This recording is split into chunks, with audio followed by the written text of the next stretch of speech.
మహాశివరాత్రి రోజు తెలియక చేసిన ఒక పూజ ఒక వేటగాడి జీవితాన్నే మార్చేసింది. ఒకప్పుడు అడవిలో ఒక వేటగాడు ఉండేవాడు. అతనికి భక్తి పూజలంటే ఆసక్తి లేదు. రోజంతా వేటాడడమే అతని జీవితం. ఒకరోజు వేట కోసం వెళ్ళి రాత్రయ్యింది. చుట్టూ మృగాల గర్జనలు. భయంతో అతను బిల్వ చెట్టు మీద ఎక్కాడు.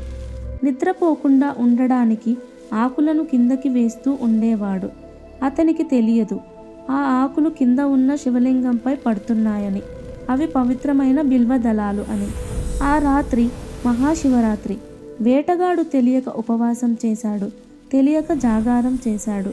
తెలియక శివార్చన చేశాడు. అర్ధరాత్రి సమయంలో పరమేశ్వరుడు ప్రత్యక్షమయ్యాడు. నీ భక్తి నాకు ప్రీతికరమైందని ఆశీర్వదించాడు. తెలియక చేసిన పూజా కార్యం కూడా ఫలిస్తుంది. నిజమైన భక్తి మనసులో ఉండాలి. ఓం నమః శివాయ. ఈ వీడియో మీకు నచ్చినట్టయితే ఓం నమః శివాయ అని కామెంట్ చేయండి. అలాగే లైక్, షేర్, సబ్స్క్రైబ్ చేసుకోండి.